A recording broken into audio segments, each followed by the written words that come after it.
Hello everyone, welcome again to another edition of Where the 99 Leads. I'm Andrew Joyce, your host, and Where the 99 Leads is a program brought to you by the University of Pikeville, where we talk all things regarding the University of Pikeville. Academic programs, the Kentucky College of Osteopathic Medicine. We talk about athletics and different clubs and organizations, projects, and building projects around the university. And of course, we talk about alumni news as well from time to time. Where the 99 Leads, I think most significant with the Alumni Association at the University of Pikeville, because the 99 steps that lead to the University of Pikeville campus also lead from campus after graduation into the community and into the world, becoming UPike alumni. Joined today by UPike Alumni Association President Tommy Chamberlain. Tommy, welcome in. Hey, it's great to be here. Of course, we talk alumni. We've talked recently about different alumni events that are going on, upcoming at the University of Pikeville. Today, we're talking about something very exciting, an archaeologist that's coming to the University of Pikeville late April, and of course, that's very exciting. Before we talk about that, let's remind those that are tuned in, Tommy Chamberlain, let's talk about your background and your UPike experience. Yes, I was here when it was good old Pikeville College, of Right. course, back in the mid-'90s. Was here on a baseball and academic scholarship. And baseball was the love of my life at that time, and enjoyed the experience here, and what a wonderful educational experience as well. From there, I went on to law school, which led to my current career. I am one of the prosecuting attorneys here in town, Chief Assistant Pike County Attorney is my title. And within the shadow of those 99 steps is where you go to work every day. Every day. Those 99 steps, they lead into the community, sometimes close by, sometimes far away. And I got a feeling baseball is still a pretty big part of your life. Yes, sir. You're one of those guys that, it runs deep. Tommy Chamberlain, our guest. We talk alumni, and we talk about an exciting event today.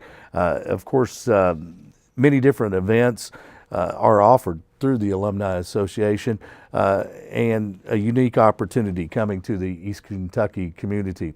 An Israeli archaeologist will be speaking on campus at the University of Pikeville about the Temple Mount excavation. Let's talk about that event and the particulars of it. Well, the event is going to be on April 30th. It's going to be at 7 o'clock that night. And we could use terms like Israeli archaeologist. Some people might prefer or recognize the term biblical archaeologist better. But I was thinking before we spoke, and I don't know that I can think of another event like this that we've ever had in Eastern Kentucky. Sure. This gentleman is an archaeologist, but he's not just any archaeologist. Right. If you were to look, if you could find a top 10 or top 20 list in the world, this guy's name's on it. Right. And he's world famous. He's a frequent speaker on the History Channel and other history-related type shows. Right. So he's kind of, at the upper echelon of his field, and is well known for a couple things. And we'll talk about that in a minute. But he just, it's an opportunity that for people in our community that you may not have again in Eastern Kentucky, and we're so excited to make available to our community. Yeah, whether you're a history buff or not, whether you're a biblical history buff or not, this is an event that you want to attend. During the course of today's show, of course, on Pike TV, you'll see some of the artifacts, some of the things that we have. You'll see some images on radio. We'll try to paint a picture of some of those items, but the Temple Mount excavation, it has an interesting story in itself. Before we talk about the history of that, let's talk about the Temple Mount and what's going on there now. All right. Well, when you talk about the Temple Mount, you've really got to go back in history. Sure. And the story really starts 3,000 years ago.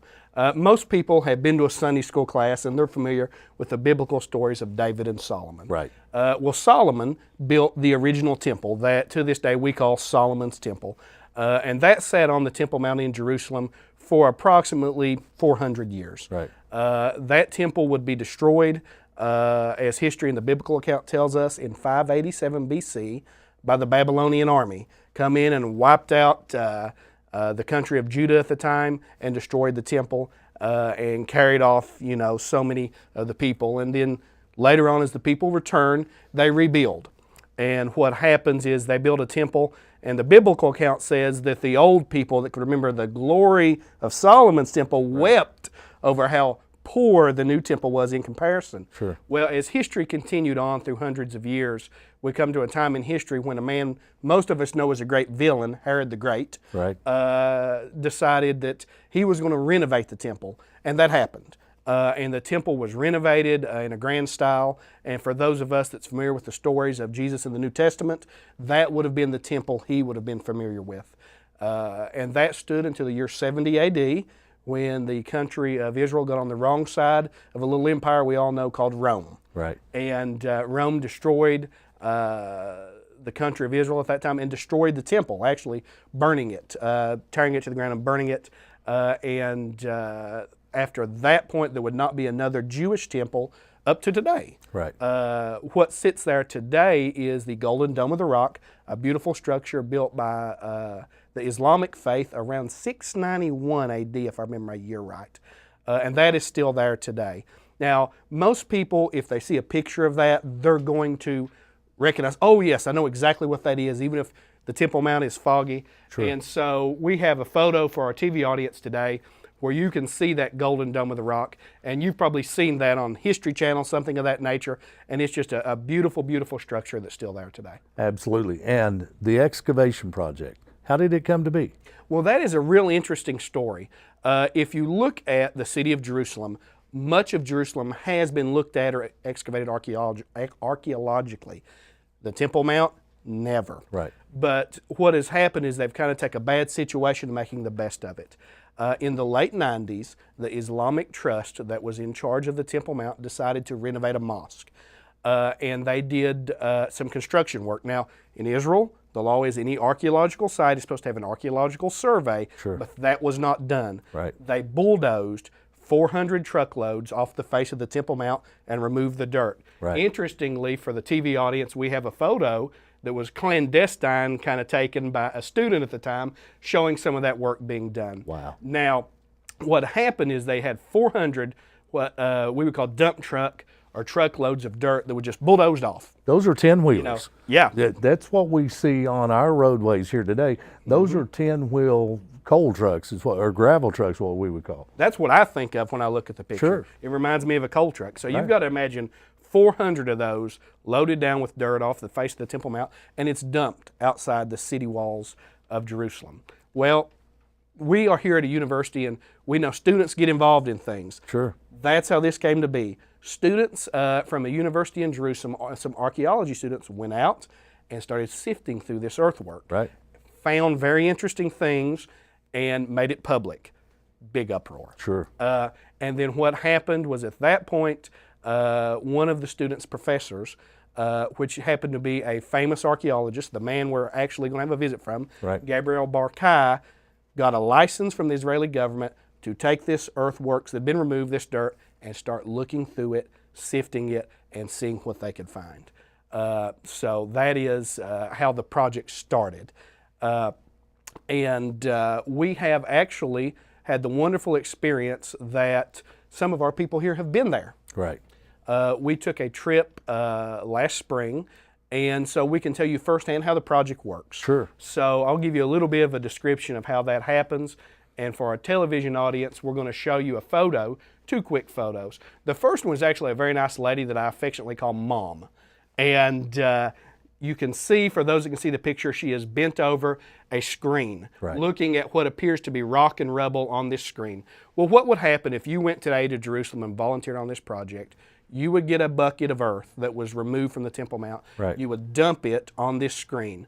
Well, it's called wet sifting because the first thing you do, take just a good old water hose, Right. soak it down, spray the mud, the dirt off, and then you start looking. Now, if you can see the photo, you can see she's looking intently because 95% of what you're going to see is rock and rubble. Yeah. So you are to look for pottery, bone, metal, coins, ceramics, things of that nature. And I can tell you, you've got to really pay attention because in a screen like that, a piece of bone looks a lot like a piece of rock. Sure. So it's a lot of great work. And another photo for our TV crowd. Most people might know District Judge Kelsey Friend. He went with us. Right. And we like this photo just because it shows, it's a good picture of the judge, but it shows the project. And you can see just there that day, 40 or 50 people volunteering. Well, what you do is you look through all that. And what's happening is every bucket Right. has some tiny piece of history. Myself, I found Roman pottery shards. Right. Something 2,000 years old. Sure. For me, that was incredibly exciting. Right. The archaeologist on duty is like, that's nice. They see that every day. Right. But just to have that in my hand was amazing. Right. And It's a piece of history. Exactly. So that's what the project does as far as how things work and what's going on there.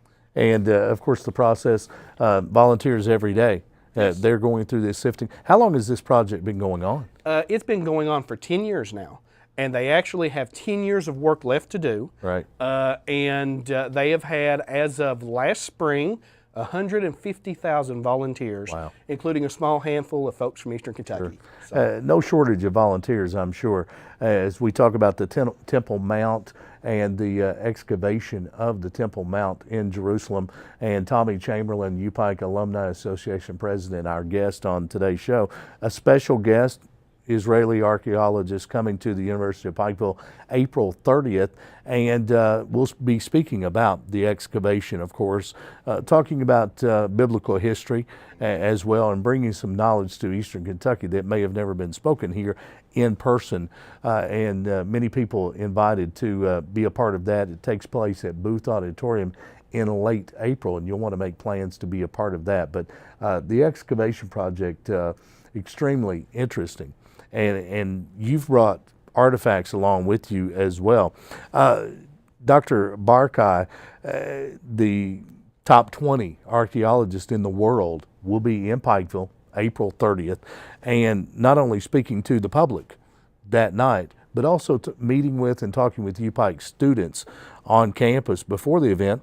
What do you hope that UPike students might take away from that visit with Dr. Barkai? well, I'm hoping, number one, for every student that comes to visit with him, it's just a wonderful personal experience and a personal memory and a chance to kind of touch base with someone that's that kind of world renowned, Sure. that kind of speaker. But what I hope that leads to is they're getting ready to hit what I call the real world.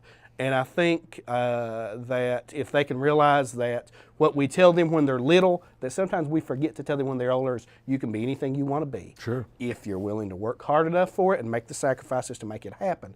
And I'm hoping that speakers like this, Dr. Barkai and other great speakers we have come to campus, motivate them to say, I see someone else living the life they dreamed of and doing things to change the world. That can be me. Absolutely, and changing the world one bucket of excavated dirt at a time there in the Holy Land. And how exciting for a group from Pikeville, from Eastern Kentucky, to be able to take part in that excavation, serve as volunteers. What was it like to be an amateur archaeologist? You found some pottery shards. That got you excited, but talk about that. How long did you spend actually sifting, working through the dirt? Well, we were there for about half a day. And I tell you what was interesting for me, it was our first morning in Jerusalem, and you've got to imagine taking the bus ride over to do our work. Right. And we're told you wear the old clothes, you're going to get dirty, you know. And we get off the bus, knowing the project we're getting to do, and we look up, and in the distance we see the Golden Dome of the Rock, Sure. where the Temple Mount is, and just the sense of history Right. and where you are sets in. And you walk into the project, and you get the description of here's how you're going to do the work, and you pour that first bucket on the screen and you start looking through it, and it dawns on you, your hands are literally in what I call the sands of time. Right. And you're looking through 3,000 years of history. Of course, we all hope to be the one that finds the thing that makes the news, Right. but at the same time, you know, getting to look through and find something 2,000 years old that's one little piece of the puzzle, Right. amazing and just a wonderful experience. And what I remember as the tour leader from that group was after we left, everyone talked about what a wonderful experience it was. Those that wasn't even sure what it was and didn't understand before said, we are so glad we did this. Sure. And you find pieces of pottery that were someone's pottery 2,000 years ago. Yes. They were on someone's, someone was having dinner out of that pottery. They were carrying water, possibly, in that pottery. It was part of everyday life for them, and certainly just a piece of history. We talk about that, the pottery you found. You've brought some different items with us today that I am incredibly nervous about because I'm afraid, okay, clumsy me, I'll knock something over, I'll break a piece of history. So I'm being very, very careful here. But you've got some artifacts that we're going to take a look at. What type of artifacts have been found through the Temple Mount excavation project? You talked about pottery you had found, but there are a lot of different items that are found on a daily basis through that project. 400 truckloads of dirt. They're going to find a lot of things. They have found thousands upon thousands of items, and what I want to do today is just highlight some of the top finds, maybe. Sure. What's interesting is when you know what to look for, what you can learn from it. Right. I have a simple picture here for our TV audience that when I talk about a pottery shard, this is a pottery shard. Now, if you look to the left-hand side of the screen, you will notice some of those shards have lines through them. Right. Well, to me, that doesn't mean anything. To a trained archaeologist, they know that pottery was made in different ways at different times. Those lines signal to a trained archaeologist that pottery was made at a period of the 10th and 9th century BC. We're talking David and Solomon. Wow. So, I mean, you know, just a link to history, and they were probably part of some vessel that was used to bring an offering or sacrifice something to the Temple Mount. Sure. And that's just amazing. A little piece of colored stone, it almost looks to me, and knowing what's behind that, the story. Our next item is something I think goes with a really interesting biblical story. This is an arrowhead. Right. And I wouldn't know when it comes from in history, No. but an archaeologist tells you this is Babylonian. So you start thinking, well, what in the world is a Babylonian arrowhead doing on the Temple Mount? Well, you look at your biblical history, even what we mentioned earlier. Babylon invaded and destroyed Jerusalem in 587 BC. Sure. Burnt the city, destroyed the Temple Mount in an assault. Right here's one little piece of that story. Wow. On the Temple Mount, maybe being shot at one of the last Jewish defenders Right. on the Temple Mount. Who knows? 2,600 years old. You got it. You got it. Wow. One last item from the Old Testament period is a seal. And if you had a nice product, you wanted to put a seal on it and put your name on it. And if you look at this, you find the first name Eliyahu ben, which means son of, and then there's a name Emir under that. Well, I don't know the name Emir, but when you start doing your homework, you find a verse in the Bible from the book of Jeremiah saying, Pashur the priest, the son of Emir. Well, what we learn is the Emir family is part of the priestly family that takes care of the Solomon's temple at that time in history. And so this little seal, this little thing with its name, is one of the last tangible items to Solomon's temple from history. Wow. We have a couple other things we'll hit real quick with a column capital from the time of the Hasmoneans, which is late Old Testament, early New Testament, but I want to talk about one of my favorite pieces. If a TV audience can see this and you look close, you're going to notice a decorative leaf Sure. on a piece of limestone. And what we know is this goes from the time of Herod the Great, was when this type of work would have been done. Wow. And what you find on this little piece of rock is scorch marks, because it got so hot it broke off. And what we know is this was part of either the temple itself or the temple complex. And you find the fire marks, very likely from the fire in AD 70 when Rome burnt and sacked the city. Wow. Pieces of history brought to life as you were able to travel there along with another group. And those are some of the artifacts that have been found in the Temple Mount sifting project.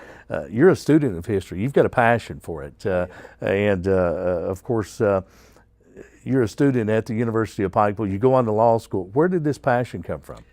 You know, it's hard to say. I loved history from way back when, but a lot of it had to do with just excellent teachers and professors who history was not a series of dates, Right. but it was a story of people like me and you. Sure. Maybe people that lived long ago, but people yet. Wonderful teachers. I had a teacher named Mr. Ford from Kemper Elementary that probably started this process. Right. And it probably ended with one of my college professors here, Nancy Cade. Yes. And she just did a wonderful job of making those stories come to life for me. And that developed just a love of the interest of the story and the true story. Sure. The true story of history.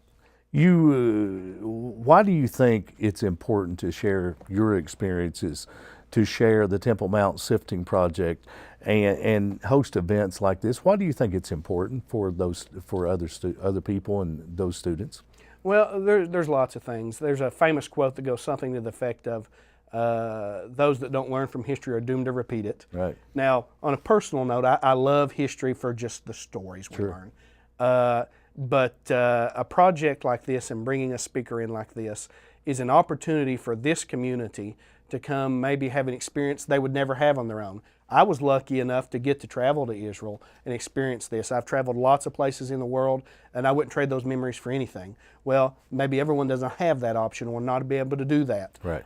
And what's nice is we can bring someone like this and kind of bring some of that to them. Right. And to be able to sit and listen to someone, not talk about the history of some faraway place that, and I'm from here, but a person from that faraway place saying, let me tell you about this. Sure.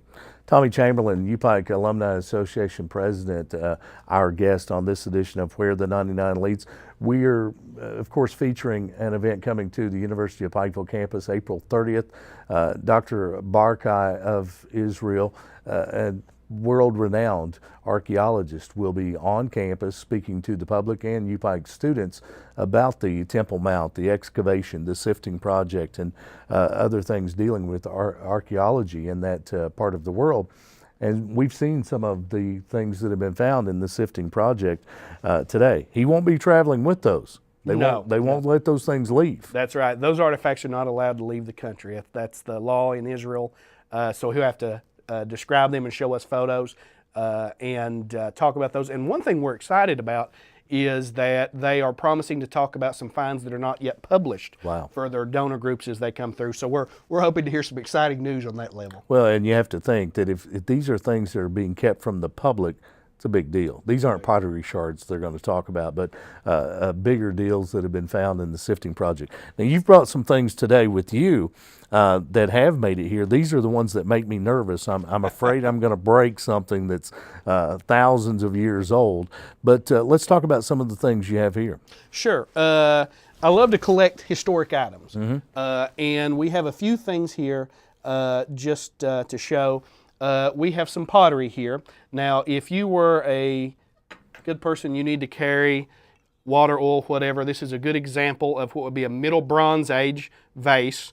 And so Middle Bronze Age would date to somewhere between 1800 to 1500 BC. So that would be, approximately 3,500 years ago. Okay. And the bowl actually dates from the same time. It is Middle Bronze. I'm not going to pick it up. It is what we call it's a common bowl. Sure. You would sit down at the time and you could actually drink out of it, eat out of it. So it was a normal person's bowl. Now, when we think of when is this time in history, these would date to what would be, if we want to think biblical, the patriarchs, Abraham, Jacob, Isaac, that time in history. The other pottery here is more recent history, if we want to call it recent. They're about 2,000 years old. That would be the Roman era, and this would be a nice little personal oil lamp where you could light. Now we have lights everywhere and electricity, but you would light your oil lamp, put the oil here and your wick here, and if you needed extra oil, of course you carried it in your personal oil vase. How about that? Little rope that went around your belt, Right. and that's what you'd carry that in. Wow. Two other quick items we'll tell a story about here is a coin from the Roman Empire, New Testament time. That is Nero, who is one of the top 10 worst people that ever lived. Right. If you don't know about Nero, look him up.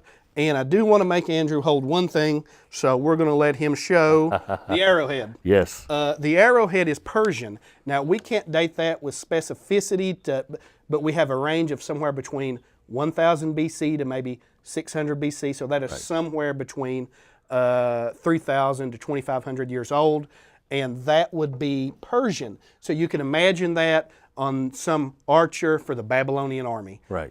So that's just amazing. This is an arrowhead, still very sharp. Now, what is the material here? Bronze. Wow, and it's got a great patina. It certainly shows its age, but still very sharp. This would still do damage and still feels like it has some substance to it. I would not want to see this coming at me. No, sir. Wow, holding history in our hands, and those are just some of the items. This is your private collection. Yes. And some people collect playing cards. You've got things that are 3,500. You know, I've got 35-year-old playing cards. I don't feel that impressed with right now, but impressive to be able to see these things and touch these things from history. And what a great event coming to UPike, April 30th. And again, the event for UPike students, they'll be meeting with Dr. Barkai earlier in the day. But for the public, the cost to attend. It is $10 a ticket, and that is for individuals. We want church groups, businesses, community groups that are interested in coming as a group to consider sponsoring this event. Sure.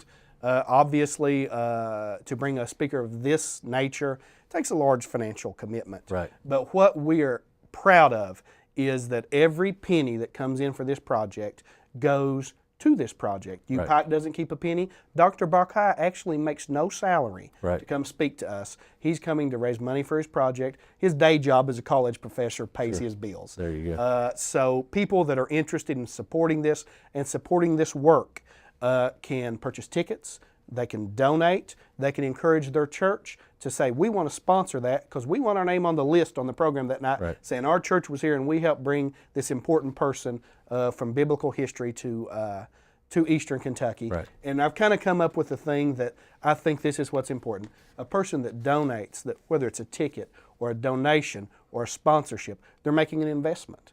And that's an investment in history, specifically biblical history.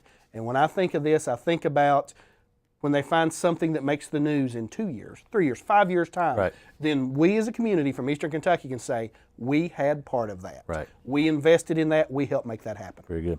And of course, Dr. Barkai to be at UPike's Booth Auditorium April 30th. Make plans to attend as an individual or church groups. There are many different people out there that are biblical historians.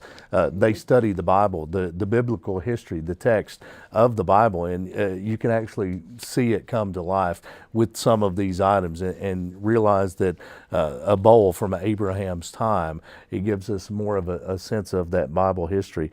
So you're invited to attend, and again, sponsorship opportunities are there if someone would like to help out. Tommy, if someone would like maybe to sponsor some tickets, a block of tickets, or just write a check, we would like to help with the cost of this expensive endeavor, but so important, and they'd like to get in touch with you, how did they do that? Well, there's two things they can do. First, they can get in touch with me. If they're interested in just more information, Right. if they want brochures, flyers for their churches, or they want to help with the financial side of it. Sure. My number is 422-5952. They can also always call the Alumni Affairs Department, where they can order their tickets. They can drop by there and actually purchase them. And that number is 218-5276. Very good. And they can always give them the address to mail in their check to get their tickets mailed back. Sure, very good. The UPike Alumni Association's president, Tommy Chamberlain, our guest. And Tommy, interesting stuff. It truly is, and it truly does bring thousands of years ago to life. And wow, I guess that's the oldest thing I've ever had in my hands. Right there is an arrowhead from about 3,000 years ago. Thanks for tuning in, Tommy. Thanks for being with us. My pleasure. We look forward to the event. Dr. Barkai, the Israeli archaeologist, to be at UPike's Booth Auditorium April 30th. Make plans to be there. We'll be there as well. You've been tuned to Where the 99 Leads, a program brought to you by the University of Pikeville, the leading university of Central Appalachia.